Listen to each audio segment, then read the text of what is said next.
January 11th, 1941, southwest Libya, 1,000 miles from the nearest British soldier. More than 2 dozen battered trucks roll out of the Sahara like a dust-covered mirage. They have been driving for 16 days. They have crossed the Great Sand Sea, a rolling ocean of dunes as wide as England, without a road, without a useful map, and without being seen by a single Italian scout plane. The temperature on the truck hoods hits 130 degrees Fahrenheit by midday. At night, it drops below freezing. Now, at midday, they slow their approach to the outskirts of the Italian garrison town of Murzuk. The fort at the far end of town is flying the Italian flag. The guards in the watchtower are looking outward toward the absolute nothingness beyond the walls. The one direction in 3 years of occupying this outpost from which no threat has ever come. The lead truck passes a lone cyclist on the road into town. An Italian in a postal uniform. He is the postmaster of Murzuk on his way to deliver the mail to the garrison. He looks up. He sees the convoy. He sees the machine guns bolted to the truck beds. He sees the faces underneath the sun-bleached head wraps. They are not Italian. He opens his mouth to say something, and one of the men simply lifts him, bicycle and all, into the back of a truck. They will sort him out later. The convoy splits. One group peels toward the airfield. The other accelerates toward the fort gates.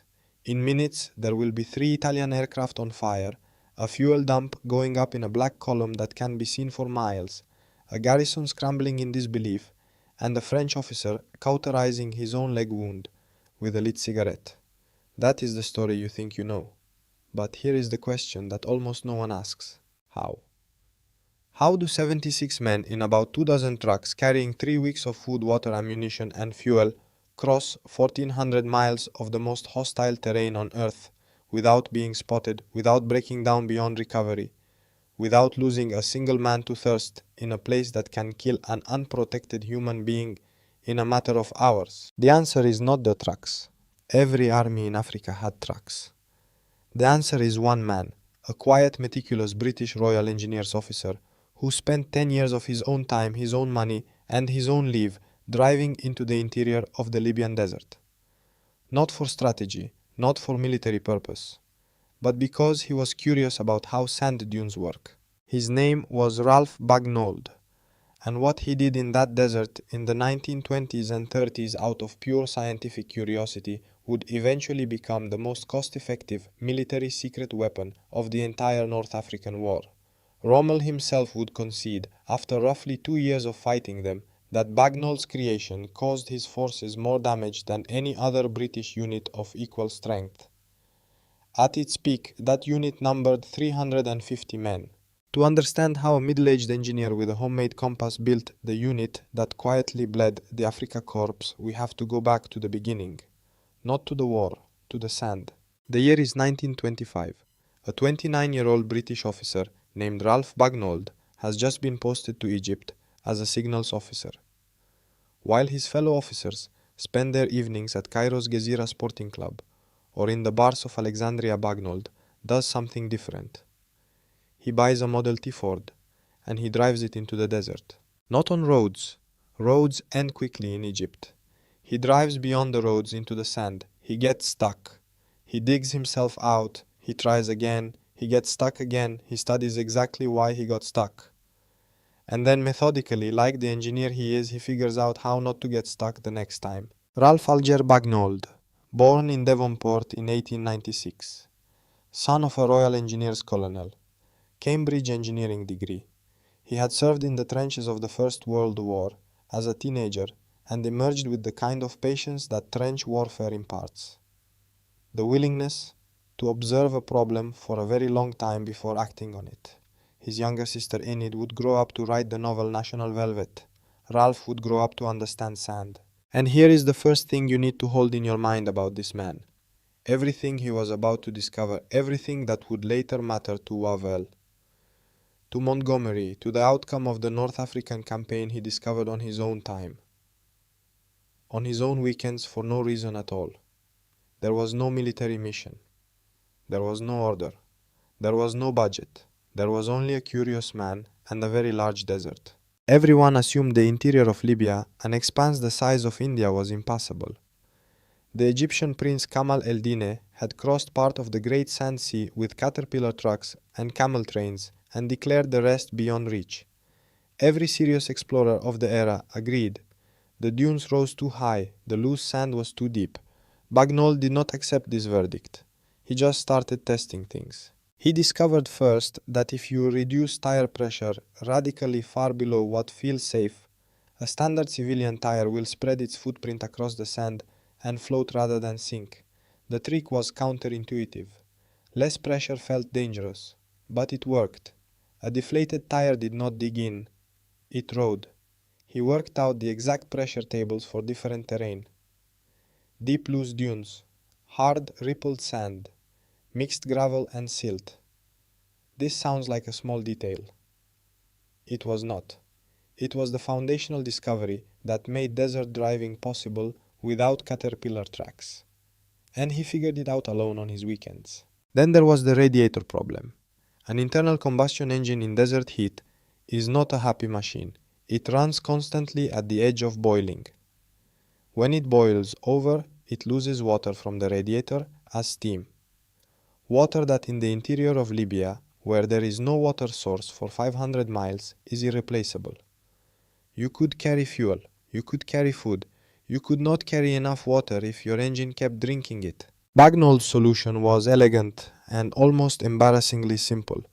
He blocked the standard radiator overflow pipe and replaced it with a hose that ran into a 2-gallon metal can bolted to the front fender.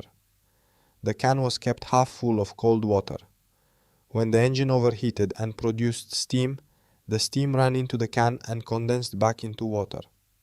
When the engine cooled after being switched off, the resulting suction pulled all of that condensed water automatically back into the radiator. Not a single drop wasted. The system weighed almost nothing. It required no electricity, no moving parts. Field engineers years later would describe it as beautiful in its simplicity. Now think about what that meant operationally. A standard military vehicle in desert conditions lost water constantly and demanded resupply every few days. Bagnold's modified vehicle carried its own water forward indefinitely. A 1,000-mile patrol suddenly became conceivable. The third discovery was navigation. The Libyan desert has a specific problem that kills compasses. Massive iron ore deposits scattered through the sand and rock. A magnetic compass near these deposits can read 30 or 40 degrees of true bearing. An error that would send a patrol miles in the wrong direction over the course of a single day. The British Army in 1940 had no working solution for this. Their magnetic compasses, designed for European terrain and tracked vehicles, were essentially useless across vast stretches of the Sahara. Bagnold built a different kind of compass. He called it the sun compass. His design was a rotating disc graduated in 360 degrees with a vertical pin in the center that cast a shadow. The disc was set according to tables that gave the sun's precise azimuth at any latitude on any day at any 10-minute interval. By rotating the disc to match the sun's current position and reading the shadow, a driver could establish and maintain an accurate bearing continuously, regardless of iron ore, regardless of the metal in his own vehicle. At each night's halt, a theodolite, a precision surveying instrument, was used to shoot the stars and fix an exact position, correcting any accumulated error. In the morning, the patrol knew exactly where it was on a continent that was largely unmapped. Bagnold tested and refined these techniques across a decade of private expeditions. In 1929, using a Ford Model A and 2 lorries loaded with 150 gallons of fuel, he crossed the Great Sand Sea for the first time. The dunes that Prince Kamal el-Dine had called utterly impassable. He found a route through. He charted it. In 1932, in 3 Model A Fords, with a party of 6 men, he staged the first recorded east-to-west crossing of the entire Libyan desert. 1,100 miles from the Nile Valley to the Libyan interior across terrain that had not been traversed by human beings since the prehistoric era. He filled in blank spaces on maps that had been blank since the ancient Egyptians drew them. He wrote it all up in a book published in 1935, Libyan Sands, Travel in a Dead World. It was read by adventure enthusiasts and geographers. Almost no one in the British military paid it any attention. That same year, 1935, Bagnold left the army. He had given them something extraordinary, and they had not noticed. He went to Cambridge to write a scientific treatise on the physics of wind-blown sand, a work so precise that decades later NASA would use it to model the terrain of Mars and eventually name a formation of Martian dunes after him. He was not bitter about the army's indifference. He was just interested in sand. What nobody knew in 1935, what no one could have predicted, was that 6 years later, one of the most crucial theaters of the Second World War would take place in exactly the terrain he had spent a decade mapping, and that the techniques he had worked out alone with Model T Fords and the homemade compass would be the only thing standing between the British Empire in the Middle East and catastrophic defeat. But first, there had to be a collision at sea. On the 10th of June 1940, Italy declared war on Britain. Ralph Bagnold, now 44 years old, had rejoined the army at the outbreak of the war. Of course he had, but nobody in the War Office quite knew what to do with a Royal Engineers Major who specialized in desert sand physics. So they were sending him somewhere. Anywhere. In this case, a posting in East Africa. He was on a troop ship in the Mediterranean when another ship struck his. The damage forced an emergency diversion to an Egyptian port for repairs. Bagnold disembarked. He was standing on a quay in Egypt when the radio announced that Italy had declared war on Britain and that North Africa, Libya, Egypt, the Libyan desert was now a theater of war.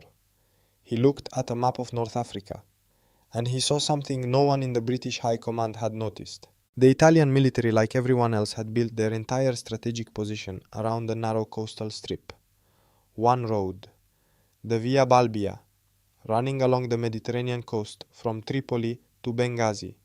Their forts, their supply lines, their plans for offense and defense, all pivoted on this single road. They had looked at the interior desert and concluded, as every authority had concluded, that it was militarily useless. Impassable. A barrier rather than a route. Bagnold knew it wasn't. He immediately requested an interview with General Archibald Wavell, Commander-in-Chief of British forces in the Middle East. This is the kind of request that normally dies on a staff officer's desk. A newly disembarked engineer major asking for a personal audience with a theater commander to discuss of all things driving trucks in the desert. Wavell, to his considerable credit, agreed to the meeting. He himself had served in the region during the First World War. He had some understanding of desert warfare's peculiarities. And he was at that precise moment a man with 250,000 Italians on his western border and not nearly enough soldiers of his own to stop them. The meeting took place on the 23rd of June, 1940. 13 days after Italy entered the war. Bagnold walked in and explained his concept. A small force, very small, of highly trained, specially equipped men in modified civilian trucks. Not armor, not tanks. Civilian trucks modified using the techniques he had spent a decade perfecting. They would operate deep behind Italian lines in the interior desert, the zone the Italian General Staff had dismissed as a non-factor. They would gather intelligence. They would harass and raid Italian positions from directions no Italian commander would think to defend, because no Italian commander believed a military force could get there. Wavell listened. Then he asked one question. What if you get all the way behind enemy lines and find nothing worth doing? Bagnold answered without hesitation. In that case, sir, we would engage in acts of piracy. Wavell smiled. He approved the project on the spot. And then he added the condition that should stop you cold. 6 weeks. 6 weeks to build a unit from nothing. Not 6 months, not a year. 6 weeks. In a summer when Britain itself was preparing for invasion. When every rifle, every truck, every trained man was already promised to someone. Bagnold had no men, no vehicles, no equipment, no maps of the Libyan interior that the British Army recognized as accurate. No budget. He did not argue. He went to work. He ignored normal procurement channels entirely. He walked down the streets of Cairo into the yards of the commercial truck dealers. The same yards where Egyptian merchants bought vehicles for hauling produce and cotton and fuel. He tested what they had, and he settled on a specific machine. The Chevrolet 3000 weight commercial truck, two-wheel drive, a civilian workhorse available off any lot used up and down the Nile Valley to carry goods to market. The Cairo dealers could supply about 14 of them. Bagnold persuaded the Egyptian army, which was not yet at war, to part with roughly 19 more. Around 33 commercial trucks in total. The same trucks that grocers used to deliver bread and vegetables. He took them to the British ordnance workshops. The men there dropped everything else and began modifying them from specifications Bagnold wrote on the spot from a decade of failure in the sand. Doors off, windscreens off, roofs off, every ounce of unnecessary metal removed. In a truck that has to cross soft sand dunes, every pound matters. The front grille panels were cut away to improve airflow to the engine in 130-degree heat. Larger radiators were installed along with Bagnold's condensing system.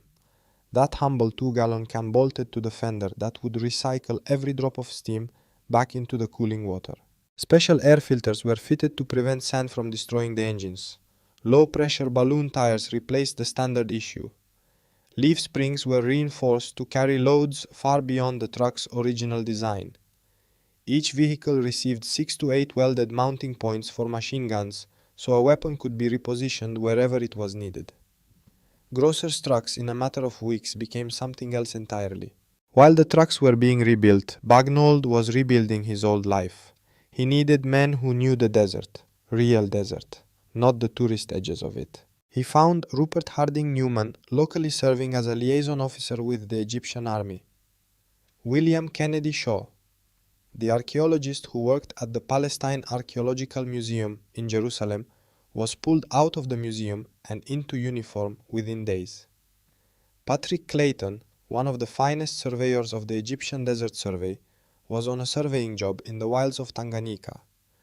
The Tanganyika government found him, put him on a special aircraft, and flew him to Cairo. Both men, Shaw and Clayton, were in Cairo in uniform, commissioned as army captains within 3 days of Bagnold asking for them. He needed navigators, real navigators, men who could read the position of a star through a theodolite, in the middle of the night in the middle of the Sahara, exhausted and cold after driving all day, and produce a location accurate to a few hundred yards. In the entire British Middle East Command, there was exactly one theodolite available. Bagnold borrowed a second from his old friend George Murray at the Egyptian Desert Survey. A third was located in Nairobi, Kenya, and flown to Cairo specifically for this purpose. 3 theodolites, to measure the position on a good night of the stars over an empire that was about to depend on them. He needed soldiers. Not just soldiers. He needed a very particular kind of man. He wanted men who had grown up working with their hands fixing machines, making do without spare parts. Men who could sit in silence for hours without going mad. Men who could tolerate genuine hardship without complaining, because complaining in a small patrol far from help could break the group. He asked to speak to the 2nd New Zealand Division. The advertisement he had them post is one of the most honest recruiting pitches ever written. Only men who do not mind a hard life, with scanty food, little water, and lots of discomfort. Men who possess stamina and initiative need apply. The response was overwhelming. Hundreds of men stepped forward.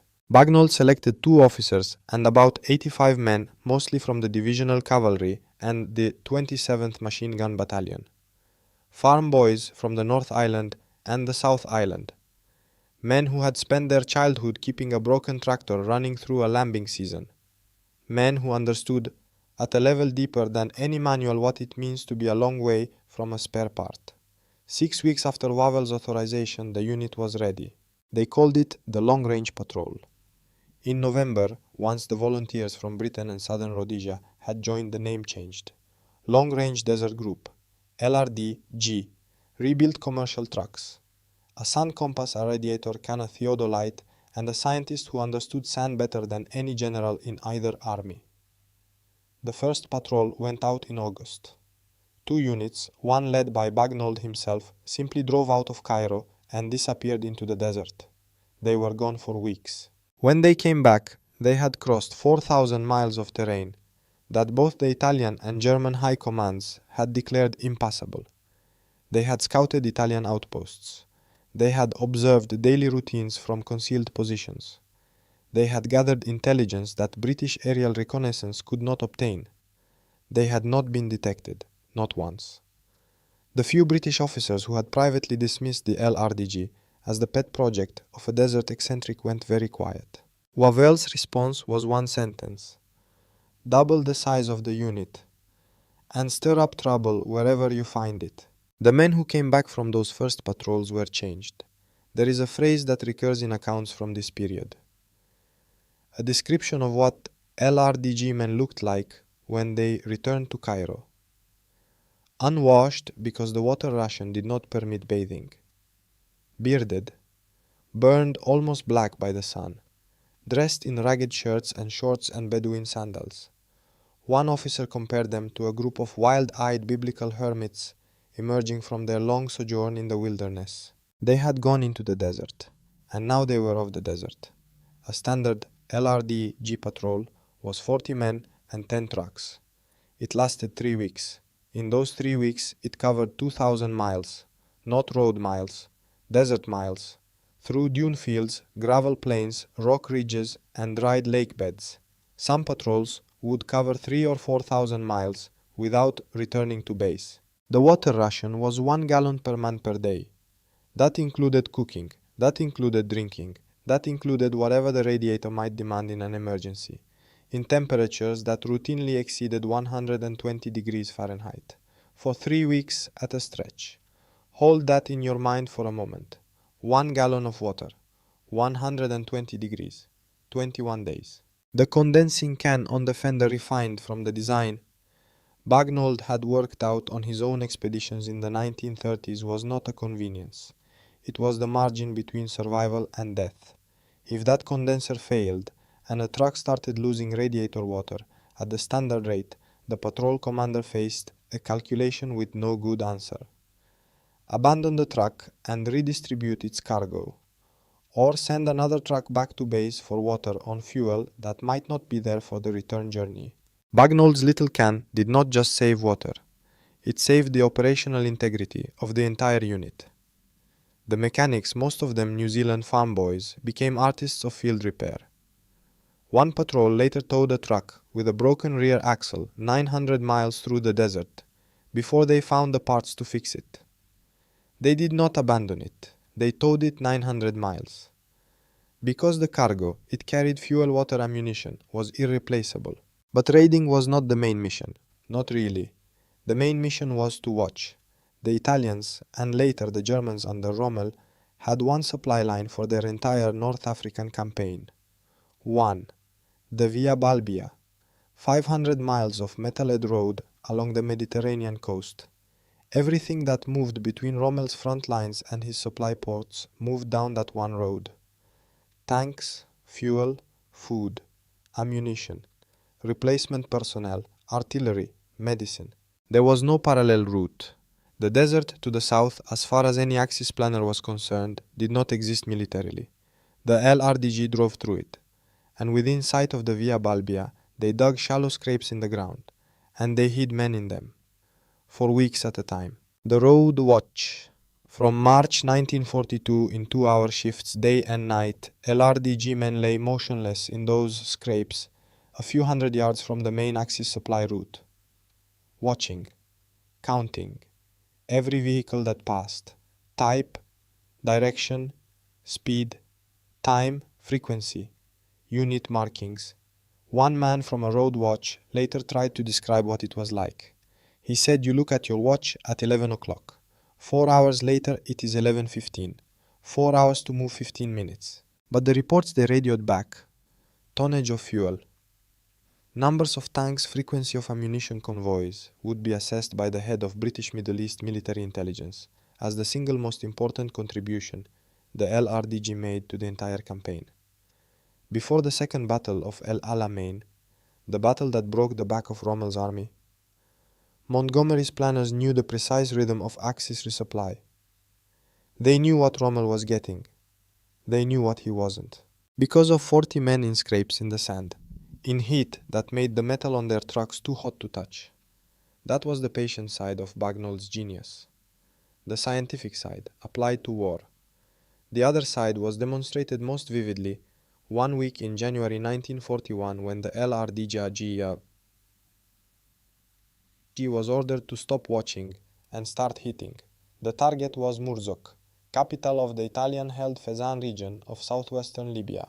As the crow flies 1100 miles from Cairo, over the actual ground following the routes Bagnold had charted with Model A Fords in the 1930s closer to 1400 miles. A round trip approaching 3000 miles of desert driving, in commercial trucks, in January. For context, 1400 miles from London reaches beyond Moscow. Even Bagnold's condensing radiators and low-pressure tires could not stretch a patrol that far without help. He arranged a logistical partnership with the Free French forces in Chad, under the command of Lieutenant Colonel Gian Colonna d'Ornano. The French would preposition fuel dumps in the Tibesti Mountains for the LRDG to pick up on the way in. D'Ornano's price for that cooperation was simple. He was coming on the raid, he and 10 of his men. 2 officers from 2 different empires sitting across a table in Chad, agreeing that they would drive together into a fort neither of them had ever seen. Only one of them would be coming back. The convoy left Cairo on the 26th of December 1940. 76 men, around 25 or 26 vehicles depending on which account you read. Under the command of Captain Patrick Clayton, one of Bagnold's oldest desert friends. New Year's Eve came and went in the sand, somewhere in the middle of the Sahara. Nobody counted down. Nobody drank. There was no water to spare. They crossed sand seas. They navigated by Bagnold's sun compass, in the day by the stars at night. They found the French fuel dumps in the Tibesti Mountains, exactly where d'Ornano had promised. They refueled. They kept going. On the 11th of January 1941, they stopped for lunch a few miles short of Murzuk. And Clayton laid out the final plan on the hood of his truck. You already know what happened next. The postmaster on his bicycle. The garrison, whose lookouts were staring outward at the wrong horizon. The 2-pronged assault on fort and airfield launched almost simultaneously. The 3 Italian Caproni Ghibli aircraft on the runway. The fuel dump going up in a black column that would be visible for miles. What the summary at the top of this video did not tell you was the price. D'Ornano was killed at the fort, shot in the throat. He died within minutes. The first Free French officer to fall in the Desert War. He had been in the LRDG for barely 2 weeks. A second man, Sergeant C.D. Hewson of New Zealand, was also killed in the attack. 2 more men were wounded. One Frenchman, shot through the leg, refused to stop firing and cauterized his own wound by pressing the burning end of a cigarette into the entry hole so he could keep his hands on his weapon. By the time the Italians in Tripoli understood what had happened and got aircraft into the air, the convoy was already dispersing back into a desert that did not officially exist. But the Italians had learned something. 3 weeks later, on the 31st of January 1941, an Italian reconnaissance plane spotted T Patrol. Around 30 men in 11 trucks near a small rocky valley called Gebel Sherif, south of the Kufra oasis. The plane circled. It radioed positions, and it directed an Italian motorized patrol, the Auto Sahariana, armed with vehicles mounting 20mm cannons. This was not a skirmish. A 20mm cannon is a different category of weapon from an LRDG Lewis gun. T Patrol's trucks had no armor. When the Italian vehicles opened up at range, the result was catastrophic. 4 trucks were destroyed. Several men were killed or wounded. Clayton, himself already hit, was forced to surrender with a portion of his patrol. It was the first real defeat the LRDG had suffered. And what happened next is the part of this story that history books almost never tell. A 22-year-old New Zealand farm boy named Ronald Moore, a trooper, no rank at all, really watched his officers get killed or captured. He watched the trucks burn. He looked at the survivors around him, and he looked at the empty horizon. And he began to walk. He led the men who were still on their feet on foot through the Libyan desert toward the nearest point of safety. 210 miles away. He would receive the Distinguished Conduct Medal for what he did over the days that followed. His name appears in almost no popular history of the Desert War. And meanwhile, back in Berlin, someone was studying the LRDG's raids very carefully. Someone had noticed that a small British unit was operating from directions that Rommel's defensive plans did not cover, and that someone had a suggestion. They knew a man, a Hungarian count, a pre-war desert explorer, a man who had once upon a time moved through the same corner of Libya as a very quiet British officer named Ralph Bagnold. His name was Laszlo Almasi, and the German High Command was about to offer him a job. Laszlo Almasi, Hungarian aristocrat, aviator, desert explorer. In the 1930s, both men had explored the same corner of the Libyan sand. They had met in the small community of European desert explorers. They had shared knowledge of routes across the same dune fields and looked up at the same stars. By 1942, Almasi was wearing a German uniform, attached to Rommel's staff as an expert on desert navigation. His job was to help the Africa Corps do what the LRDG was already doing. Move through terrain the other side thought was empty. He would even lead a German operation codenamed Salam, deep into Egyptian territory using pre-war routes he had helped chart. The compliment could not have been more direct. The Germans had studied the LRDG, and they had decided the only man who might be able to copy them was the one man in Europe who had helped invent their methods in the first place. But copying the LRDG was harder than Berlin realized, because what they were trying to copy was not a truck. It was not a weapon. It was 10 years of accumulated knowledge about how the desert actually worked, knowledge that lived quietly in the minds of Bagnold's men, in the exact pressure of a low-slung tire, in the exact tilt of a sun compass at noon, in the exact position of a boot on a running board when a truck starts to slide sideways on a dune. You cannot buy that. You cannot manufacture it in a factory. You can only earn it, in the sand, over 10 years, when nobody is watching and nobody is paying, and nobody yet knows that any of it will ever matter.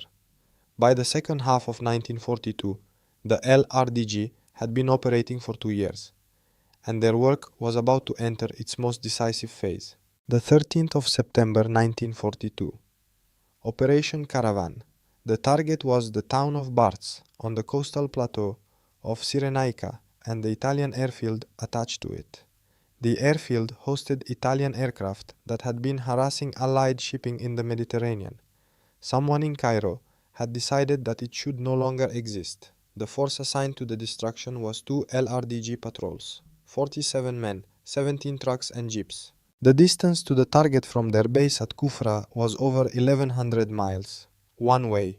They drove for 2 weeks. They approached the plateau at night. They descended a mountain track that Italian defensive planners had left uncovered because no one in the Italian command believed a mechanized force could descend it. They were wrong about that. Again.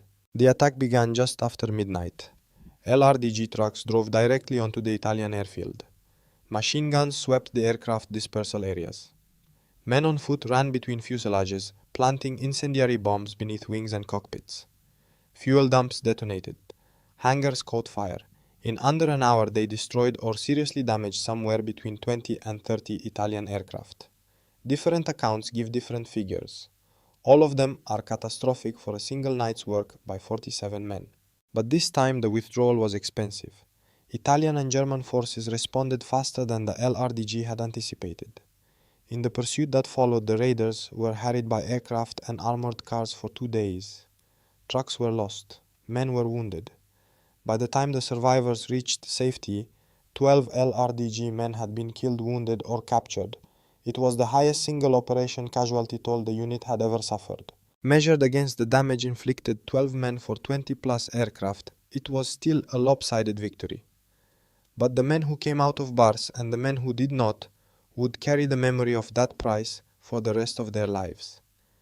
And then, in early 1943, came the operation that almost no one has ever heard of, which was arguably the most important thing the LRDG did in the entire Desert War. It did not involve a single shot fired. The Axis forces in Libya had been broken by the Second Battle of El Alamein 3 months earlier.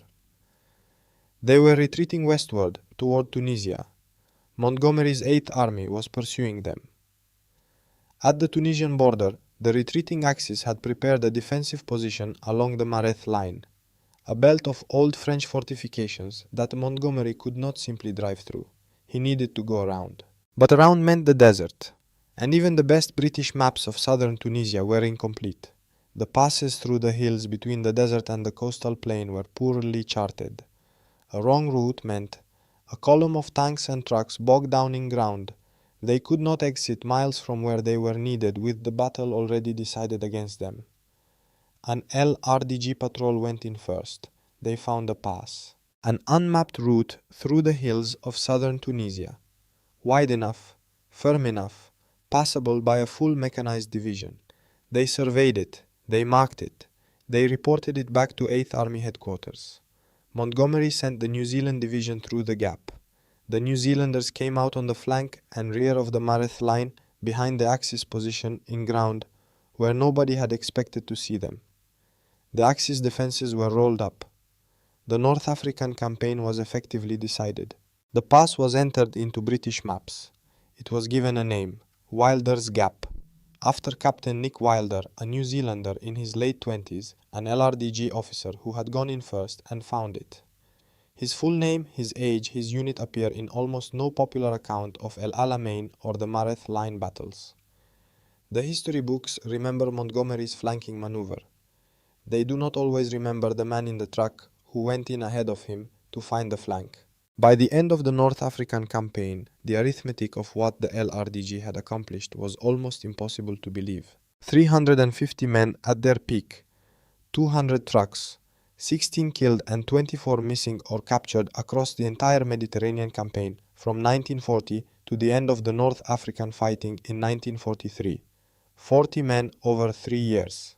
In operations that routinely put patrols 300 miles inside enemy-controlled territory for 3 weeks at a time. Over 200 missions completed. In the entire 5-year existence of the LRDG there were only about 5 months in total when no patrol was operating behind enemy lines. According to captured German intelligence documents, the LRDG was described as playing an extremely important part in enemy sabotage operations. It was the kind of professional respect the Wehrmacht did not hand out easily. And Rommel himself, looking back on his war in the sand, conceded that this unit had caused his forces more damage than any other British unit of equal strength. Any. But here is the part of this story that is genuinely hard to accept. The man who designed the sun compass, who invented the radiator condenser, who mapped the routes, who selected the men, who built the unit from 33 commercial trucks in 6 weeks, who commanded its first operations. Ralph Bagnold was quietly promoted away from the LRDG on the 1st of July 1941. He was made a full colonel. He was given a staff position in Cairo. In the polite language of the military, he was moved upstairs. Kicked upstairs, some would say. At the precise moment his creation was beginning to prove its worth, most dramatically, its creator was taken out of operational command and put behind a desk. The unit passed to Guy Prendergast, then to Jake Eason-Smith, who would die on Leros in November 1943, then to David Lloyd Owen. They were fine officers.